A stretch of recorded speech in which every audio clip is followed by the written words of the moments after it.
नमस्ते बाल मित्रों। Silver bells Mansarovar Palanpur school के ऑनलाइन एजुकेशन प्रोग्राम में आपका दिल से स्वागत है। बाल मित्रों, आज हम standard 9th subject Hindi chapter number 9 जिसका नाम है निर्भय बनो। क्या नाम है? निर्भय बनो। तो निर्भय का मतलब होता है जिसको भय ना हो, जिसको भय ना हो यानी अभय। उसके लेखक का नाम है फणीश्वरनाथ रेणु। विद्यार्थी मित्रों, निर्भयता बहुत बड़ा गुण है। बचपन से ही इस गुण का विकास होना चाहिए।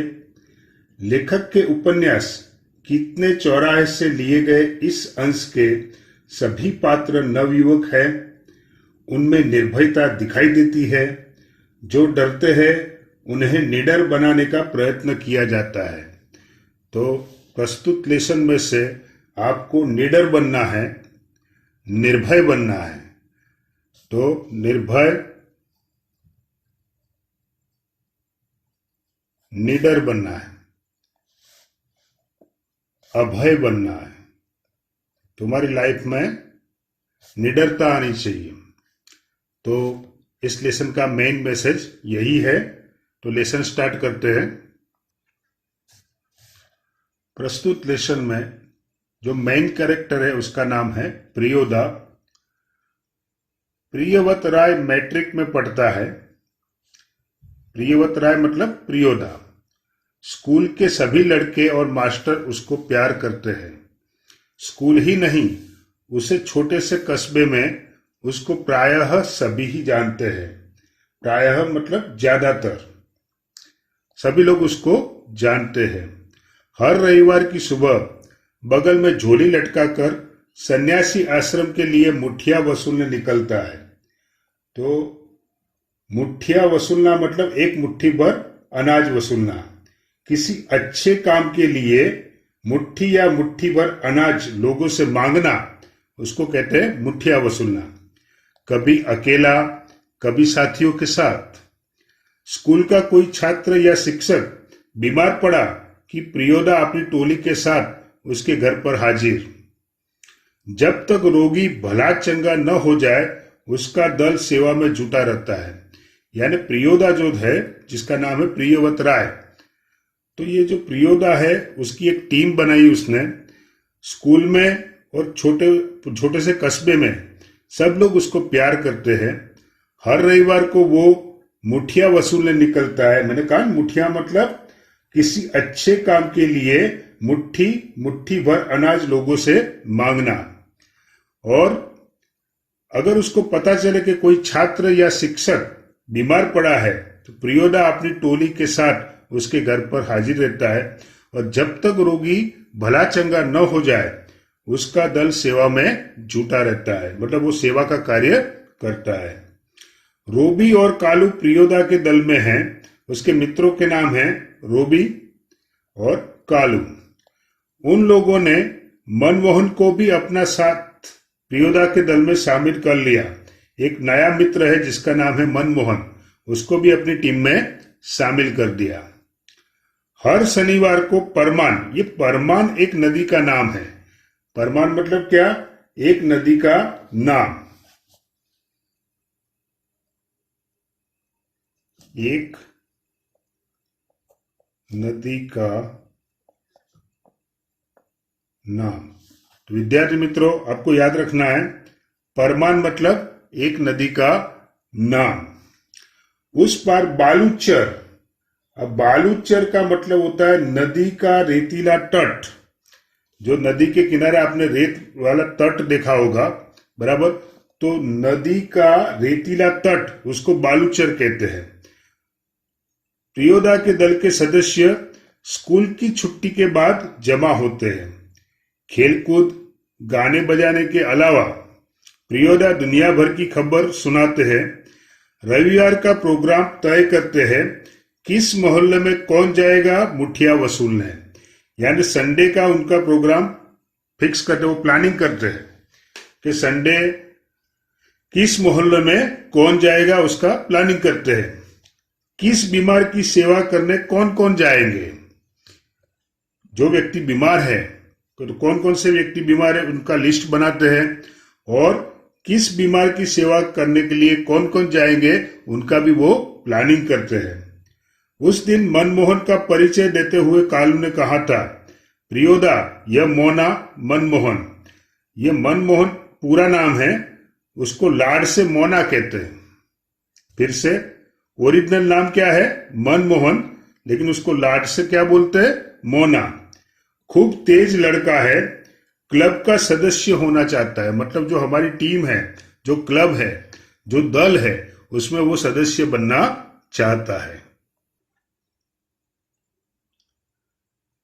प्रियोदा ने मनमोहन को सिर से पैर तक देखकर पूछा था, भारतवर्ष के एक ऐसे आदमी का नाम लो जिसे लोग भगवान का अवतार समझते हैं। मतलब वो प्रियोदा जो था वो टीम लीडर था, वो ऐसे ही किसी सदस्य को अपने क्लब में स्थान नहीं देता था। तो उसने इंटरव्यू लिया, फर्स्ट क्वेश्चन पूछा, भारतवर्ष के ऐसे आदमी का नाम लो जिसे लोग भगवान का अवतार समझते हैं। तो मनमोहन ने जवाब दिया, महात्मा गांधी। ठीक है, तुम पढ़ लिखकर क्या बनना चाहते हो, प्रियोदा का दूसरा सवाल। मनमोहन चुप रहा, फिर बोला, वकील। सभी ठठाकर हंसे, मतलब जोरदार हंसे, लेकिन प्रियोदा गंभीर ही रहे। बोले, ठीक है, बीमार लोगों की सेवा करना जानते हो। मतलब अगर कोई व्यक्ति बीमार है तो उसकी सेवा करना जानते हो। सीख लेंगे, उसका आंसर क्या था, सीख लेंगे। अगर कोई व्यक्ति सीखने की भावना रखता है, लर्निंग अप्रोच होता है, तो वो लाइफ में आगे बढ़ सकता है। तो उसने कौन सा आंसर दिया, सीख लेंगे। शाबाश। यदि रोगी हैजा से पीड़ित हो तो, अब हैजा का मतलब होता है कॉलेरा।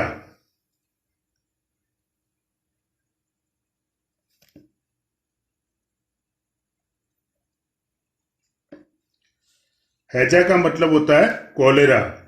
मनमोहन चुप रहा क्योंकि हैजा के नाम से ही उसे डर लगने लगता है। गाना जानते हो, जी। तैरना, पेज नंबर 35। तैरना जानते हो, जी नहीं। प्रियोदा ने सूर्यनारायण नामक सदस्य से कहा, सूरज, मोना तैरना नहीं जानता, सीख जाएगा, एक दिन उठाकर पानी में फेंक दूंगा, खुद तैरने लगेगा। यानी सूर्यनारायण ने क्या आंसर दिया, एक दिन उठाकर पानी में फेंक दूंगा, अपने आप तैरने लगेगा। सभी हंसे। सूर्यनारायण पढ़ने में कमजोर है, लेकिन शरीर उसका मजबूत है। रोज 100 दंड बैठक करता है, 100 दंड बैठक वो करता है। पहलवान जैसा उसका शरीर है। उसके साथी सूरज पहलवान कहते हैं। उसके साथी उसको पहलवान कहते हैं। कौन सा पहलवान, सूरज पहलवान उसको कहते हैं। दल के सदस्य को तैरना सिखलाना उसी का काम है। यानी जो क्लब है, तो क्लब के सारे सदस्य को वो क्या सिखाता है, स्विमिंग सिखाता है। उस दिन सभी ने नए सदस्य मोना यानी मनमोहन से गीत सुनने की इच्छा प्रकट की। मनमोहन पहले लजाया। लजाया उसका मतलब होता है शर्माना।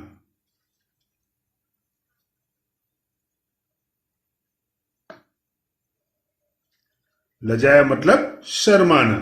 किंतु जब प्रियोदा ने आग्रह किया तो उसने खखार कर गला साफ किया। अब वो गाना गाने से पहले वो खखार कर, मतलब वो गले को साफ करते ना, उसको बोलते हैं खखार कर। कौन गीत गाए वह, उसने शुरू किया, राम रहीम न जुदा करो भाई, दिल को सच्चा रखना जी। राम और रहीम जो है वो एक ही है, बराबर। दिल को सच्चा रखो, ऐसा उसने गाना गाया। ये गाने की पंक्ति है। गीत समाप्त होने के बाद प्रियोदा बोले, वाह, बहुत मीठा गला है तुम्हारा। कालू, तुम प्रभात फेरी वाले दोनों गीत मोना को सिखा देना। कालू एक लड़के का नाम है। प्रभात फेरी का मतलब होता है जो सुबह सुबह फेरी लगती है, उसको प्रभात फेरी कहते हैं। प्रभात मतलब सुबह। तो उसके भी जो दोनों गीत है वो मोना को सिखा दिया जाए। सूरज पश्चिम की ओर झुक गया मतलब सूर्यास्त हो गया। इसका मतलब होगा सूर्यास्त। बालूचर पर लाली उतर आई, परमान की धारा पर डूबते, परमान क्या था मैंने आगे बताया था, एक नदी का नाम है। परमान की धारा पर डूबते हुए सूरज की अंतिम किरण झिलमिलाई। पखेरु दल, पखेरु का मतलब होता है पक्षी, पखेरु मतलब पक्षी। पक्षियों का दल बांधकर बांस वन की ओर लौटने लगा, मतलब जो पक्षियों का दल था वो भी अपने अपने घोंसले की ओर लौटने लगा। प्रियोदा के दल के सभी सदस्य पंक्ति बांधकर लौटे। पुल के पास एक गाड़ीवान तन्मय होकर गीत गा रहा था। भोला गरीबक दिन पहिया हरब, भोला गरीबक दिन। यह वो गाना गा रहा था, उनकी भाषा में वो गाना गा रहा था। सूरज ने भी उसी सुर में सुर मिलाकर गाना शुरू किया। एक टाजे लोटा छल, बेटा छल तीन पनिया, पिबेत का लोटा लेलक छिन। ये अलग प्रकार की भाषा है, ये जो है वो मैथिली भाषा है। तो ये वहां की भाषा है, उस भाषा में ये लोग बात कर रहे हैं। जैसे है, आगे देखते हैं। कृत्यानंद झा ने कहा, विद्यापति की लाचारी है। अब देखो, विद्यापति जो है वो मैथिली भाषा का कवि है।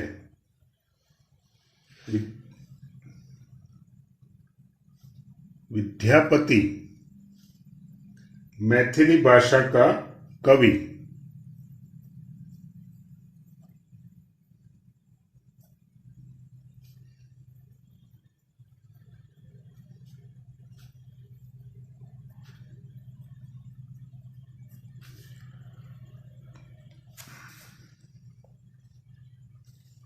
फिर से देखो, ये विद्यापति नाम है, एक कवि का नाम है। तो मैथिली भाषा का कवि, उसका नाम है विद्यापति। और लाचारी जो लिखा है, ये लाचारी जो है वो एक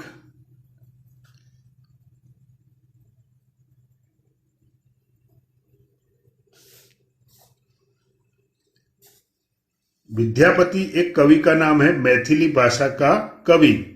और लाचारी जो है वो एक लोकगीत है।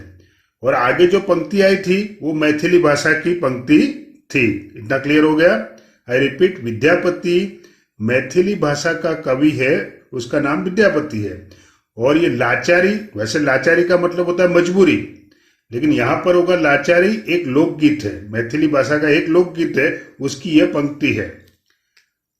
लाचारी लाचारी ठट्ठा है, सब हंसने लगे। बालूचर के उस पार से किसी ने फायर किया, मतलब नदी का तट जो था, सामने से किसी ने बंदूक से फायर किया। एक पखेरु बालू पर गिरकर छटपटाने लगा। पखेरु का मतलब आगे आ चुका है, पखेरु मतलब पक्षी। एक फायर हुआ, बंदूक से फायर किया गया, और एक पक्षी बालू, बालू मतलब रेत, बालू का मतलब होगा रेत, वो छटपटाने लगा। उसका जोड़ा विकल होकर बहुत देर तक रोता रहा। तो वो जोड़े में था, विकल का मतलब होता है व्याकुल, व्याकुल होकर वो बहुत देर तक रोता रहा। मटमेले अंधकार में एक अर्दली नुमा आदमी दौड़ा हुआ आया और मरी हुई चिड़िया के डेने को पकड़कर चिल्लाया, मिल गया हजूर। अब ये अर्दली जो है वो उसका मतलब होता है नौकर। अर्दली का मतलब होता है नौकर। एक नौकर दौड़ता हुआ आया और चिड़िया के डेने, डेने का मतलब होता है पंख, डेने का मतलब होगा पंख, पक्षी के पंख होते हैं, उसको पकड़कर चिल्लाया, मिल गया हजूर। इब्राहिम बोला, सब डिप्टी साहब का अर्दली है। ये किसका नौकर है? अर्दली मतलब नौकर, तो सब डिप्टी साहब का नौकर है। साला भारी खचड़ा है। अब खचड़ा का मतलब जो होता है मूर्ख, साला भारी खचड़ा है। प्रियोदा के मुंह से अचानक निकला हॉल्ट। हॉल्ट मतलब रुक जाओ, आगे आपको बोलना नहीं है। तब इब्राहिम को अपनी गलती का एहसास हुआ, क्योंकि ये जो क्लब था, ये जो दल था, उसमें नियम था किसी को गाली बोलना नहीं है। दल का नियम है कोई सदस्य किसी किस्म का अपशब्द या गाली मुंह से नहीं निकालेगा। ये एक रूल्स बनाया गया था कि किसी भी सदस्य को अपशब्द या गाली नहीं बोलनी है। इब्राहिम ने तुरंत सिर झुकाकर दल के नायक प्रियोदा और सदस्यों से माफी मांगी। बात यह है कि साले ने फिर वापस गाली बोली। सभी हंसे। प्रियोदा ने गंभीर होकर कहा, इब्राहिम, यह तुम्हारी 8वीं गलती है, यानी गलती को भी काउंट किया जाता है। ये तुम्हारी 8वीं गलती है। 10 होते ही हम तुम्हारे साथ नहीं रहेंगे, मतलब तुम्हें दल से निकाल दिया जाएगा। इब्राहिम ने पूछा, लेकिन सरकारी अफसरों को गाली देने में क्या हर्ज है? ये जो सरकारी अफसर है उनको गाली देने में क्या प्रॉब्लम है? तुम्हारा मुंह खराब होगा, उनका कुछ भी नहीं बिगड़ेगा। मगर वे जो गाली देते हैं, जो अफसर है वो गाली देते हैं, वे ही क्यों, बहुत लोग गालियां बकते हैं, लेकिन इसका मतलब यह नहीं कि तुम भी अपशब्द बोलो। अपशब्द तो आपको बोलना नहीं है। और किसी भी दल में, किसी भी टीम में, किसी भी क्लब में अगर अच्छी तरह से काम करना है, प्रॉपर मैनेजमेंट करना है, तो रूल्स एंड रेगुलेशन को फॉलो करना पड़ेगा। तो ये रूल्स था कि कोई अपशब्द नहीं बोलेगा। नहीं प्रियोदा, आप इब्राहिम को नहीं समझा सकेंगे, वह महीन बात देरी से बुझता है। महीन बात का मतलब होता है सूक्ष्म बात, माइक्रो। सूक्ष्म मतलब माइक्रो। महीन का मतलब होगा सूक्ष्म। अब इंग्लिश में बोल सकते हैं माइक्रो। आपको पता है कोई कोई ऐसा कैरेक्टर होता है जो जल्दी से समझता नहीं है, बराबर।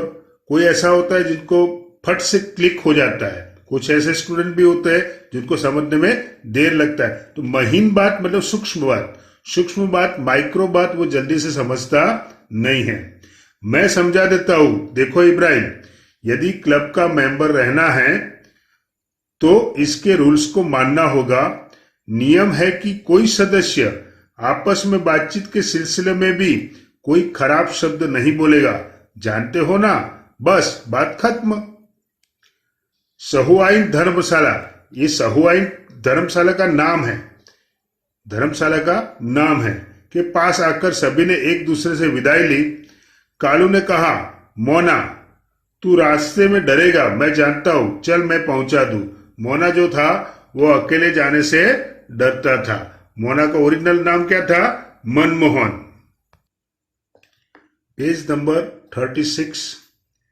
प्रियोदा ने कहा, मोना डरता है, मैं उसे पहुंचा दूंगा, तू घर जा कालू। यानी उसके साथ कौन चला? स्वयं प्रियोदा। रास्ते में प्रियोदा चुप रहे, एक सुनी जगह पर आकर रुक गए। सड़क के दोनों ओर बड़े बड़े पीपल के पेड़, दोनों ओर बहुत दूर तक खंडहर और मैदान। पास के एक उजड़े हुए मकान की ओर इशारा कर प्रियोदा ने कहा, जानते हो, इस घर में कभी मुर्दों की चीरफाड़ होती थी। पोस्टमार्टम हाउस, पोस्टमार्टम होता है ना, तो ये सिविल में या कहीं पर होता है, तो मुर्दों की जो चीरफाड़ की जाती है उसको पोस्टमार्टम कहते थे। तो ये पोस्टमार्टम हाउस था। इसलिए लोगों को डर है कि आसपास के पेड़ों पर भूत पिशाच किलकिल करते रहते हैं। मैदान में प्रेतनियां नाचती है, यानी ये जो मुर्दों की चीरफाड़ होती है तो उनका आत्मा भटकता है, ऐसा लोग मानते हैं। और पेड़ों पर भूत पिशाच वो किलकिल करके हंसते हैं और मैदान में प्रेतनियां नाचती है। संतालियों की तरह झुंड बांधकर, क्यों डरने लगे? तो संतालिया मतलब एक आदिवासी जाति। ये संताली का मतलब क्या होगा? एक आदिवासी जाति। उसकी तरह झुंड बांधकर ये भूत प्रेत घूमने लगते हैं। क्यों डरने लगा? अकेले यहां आ सकते हो? ये प्रियोदा ने पूछा। जी नहीं। प्रियोदा हंसे, बोले, देख मोना, भूत प्रेत ऐसे आदमी को कभी नहीं तंग करता जो 10 काम करता हो, यानी जो जिंदा भूत हो, एक साथ 10 काम करता हो, उसे वो तंग करता नहीं है। तुम्हारी उम्र में मैं भी डरता था। मेरे गुरु महाजन ने मुझसे हंसकर कहा कि 10 का काम करने वाला तो खुद भूत होता है। जो 10 काम एक साथ कर सकता है, वर्किंग कैपेसिटी जिसकी ज्यादा होती है, वो तो खुद भूत होता है। उसको भूत क्या कर सकता है? चलो शुरू करो वह गाना राम रहीम का। मनमोहन गाने लगा, राम रहीम न जुदा करो भाई, दिल को सच्चा रखना जी। राम रहीम न जुदा करो भाई, दिल को सच्चा रखना जी। इसका मतलब क्या होगा? राम और रहीम दोनों एक ही ईश्वर के दो अलग अलग नाम हैं। दोनों को अलग अलग समझना भूल है। मन की पवित्रता जरूरी है। मन पवित्र हो तो राम और रहीम का भेद अपने आप मिट जाता है। तो यहां पर लेसन पूर्ण होता है। कुछ शब्दार्थ देखते हैं।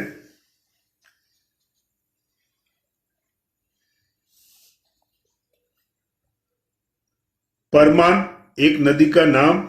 बालूचर रेतीला नदी पट। नदी का पट जो रेतीला होता है उसको बालूचर कहते हैं। बालू मतलब रेत। जुदा तो अलग। आग्रह का मतलब होता है अनुरोध, फरमाइश, हट। पखेरु पंख वाले पक्षी, आप पक्षी भी कह सकते हो। दल का मतलब होता है झुंड, टोली। पंक्ति का मतलब होता है कतार। तन्मय मतलब तल्लीन, समाधिष्ठ। नाचारी एक लोकगीत।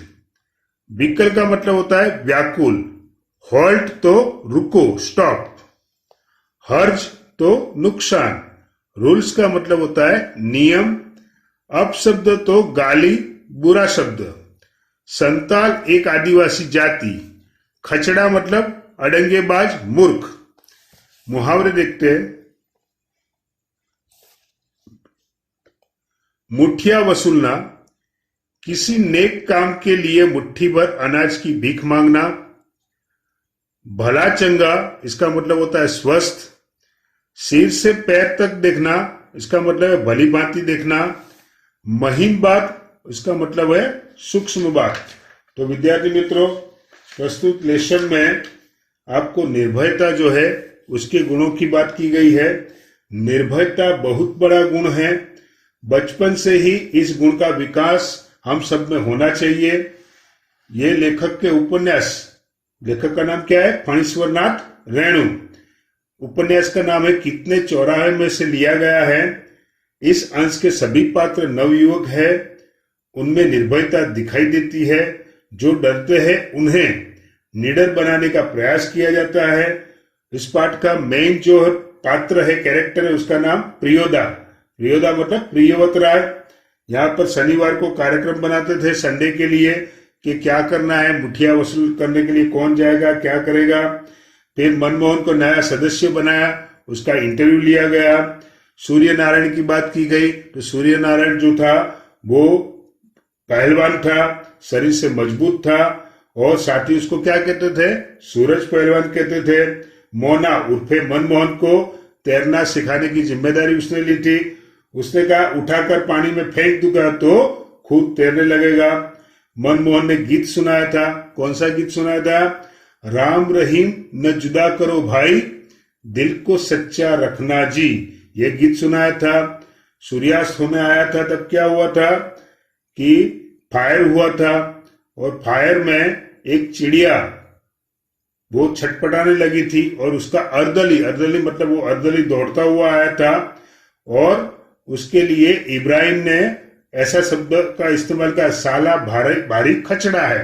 तो साले शब्द का इस्तेमाल किया था, इसलिए उसको वार्न किया गया कि भाई अगर आपको क्लब में रहना है तो अपशब्द या गाली मुंह से नहीं निकाल सकते।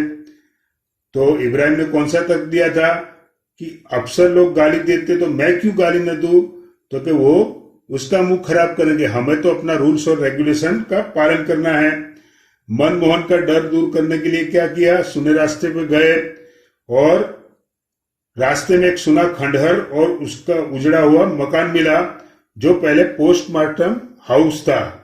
जहां मुर्दे की चीरफाड़ होती थी। लोग मानते थे कि वहां पर भूत पिशाच रहते हैं और प्रेतनियां नाचती है। यह जानकर मोना डरने लगे, लेकिन वहां पर क्यों लेकर गए? क्योंकि मोना का डर निकल जाए। तो ये कितने चौराहे जो है वो उपन्यास है। उपन्यास मतलब नॉवेल।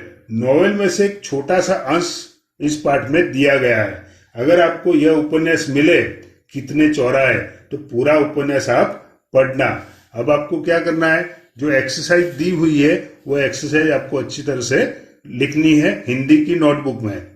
तो बाल मित्रों, मीठे बच्चों, मैं आशा करता हूँ, विश्वास करता हूँ कि यह लेसन, जो प्रस्तुत लेसन है निर्भय बनो, वो लेसन आपको अच्छी तरह से समझ में आया होगा। और आपको भी जिंदगी में निर्भय बनना है, डर कर नहीं जीना है, निडर बनना है, लीडर बनना है। थैंक यू, आभार, धन्यवाद।